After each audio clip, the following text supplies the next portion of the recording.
ಚೆನ್ನಾಗಿದ್ದೀರಾ? ಊರಿಗೆ ಹೋಗ್ತಾ ಇದೀವಿ, ನಿಮ್ಮನ್ನು ಭೇಟಿ ಆಗೋಣ ಅಂತ ಬಂದೆ. ತುಂಬಾ ಸಂತೋಷ, ಥ್ಯಾಂಕ್ ಯು. ನಿಮ್ಮಿಂದ ತುಂಬಾ ಉಪಕಾರ ಆಯ್ತು ಡಾಕ್ಟರ್. ಹೌದು ಡಾಕ್ಟರ್. ಅದ್ರಲ್ಲೇನು, ನನ್ನ ಕರ್ತವ್ಯ ನಾನು ಮಾಡಿದೆ ಅಷ್ಟೇ. ಚೆನ್ನಾಗಿದಿರಲ್ಲ ಅಷ್ಟು ಸಾಕು.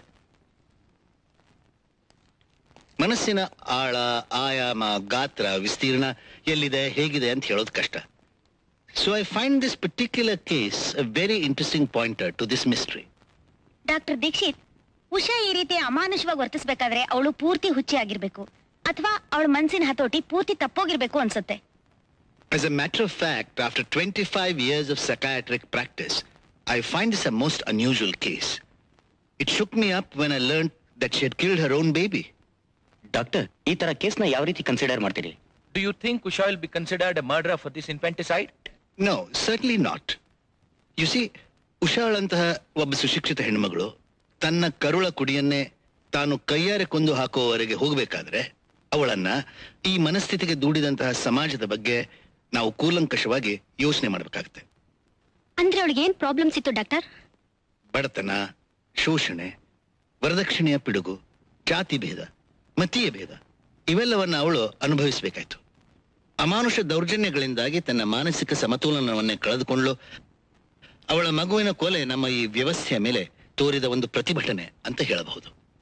ಒಬ್ಬ ಹೆಣ್ಣಾಗಿ ತಾನು ಬಾಳಿನಲ್ಲಿ ಒಳಗಾದ ಶೋಷಣೆಗೆ, ನರಕ ಯಾತನೆಗೆ ತನ್ನ ಮಗಳು ಒಳಗಾಗದಿರಲಿ ಎಂಬ ಉದ್ದೇಶವೇ ಉಷಾಳಿಗಿತ್ತೇ ವಿನಃ ತನ್ನ ಮಗುವನ್ನು ಕೊಲ್ಲೋ ಉದ್ದೇಶ ಅವಳಿಗೆ ಖಂಡಿತ ಇರಲಿಲ್ಲ.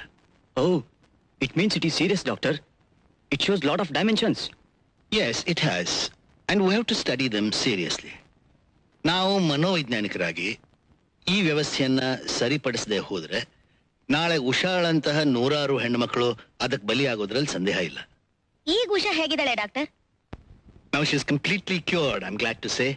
ಪೂರ್ತಿ ಗುಣ ಹೊಂದಿದ್ದಾರೆ.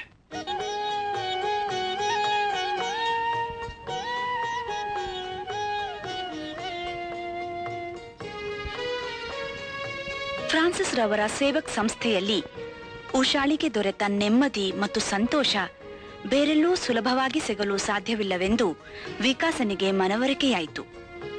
ಉಷಾಳ ಸೂಕ್ಷ್ಮ ಮನಸ್ಸು ಹಾಗೂ ಸಂವೇದನಾಶೀಲ ಸ್ವಭಾವಕ್ಕೆ ಯಾವ ರೀತಿಯ ಧಕ್ಕೆಯೂ ಬಾರದಂತೆ ವಿಕಾಸ್ ನೋಡಿಕೊಂಡ. ಅವರಿಬ್ಬರು ಸೇವಕ್ ಸಂಸ್ಥೆಗೆ ಸೇರಿ ಫ್ರಾನ್ಸಿಸ್ ರವರ ಕನಸುಗಳಾಗಿದ್ದ ಪರಿಸರ ಸಂರಕ್ಷಣೆ, ಸಾಕ್ಷರತೆ ಹೀಗೆ ಹಲವಾರು ಜನಹಿತ ಕಾರ್ಯಕ್ರಮಗಳನ್ನು ನನಸಾಗಿಸಲು ಮುಂದಾದರು.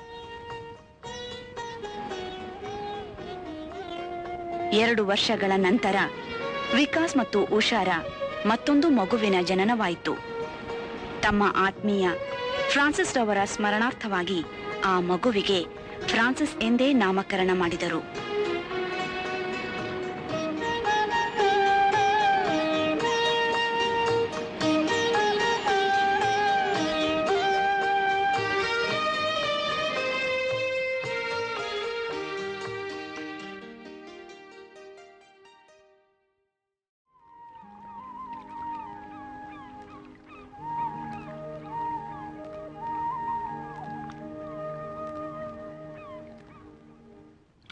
ರೀ, ಹರಿ ಕಾಮತ್ರು ಯಾರನ್ನೋ ಮನೆಗೆ ಕರ್ಕೊಂಡ್ ಬಂದಿದ್ದಾರೆ. ಯಾರನ್ನ?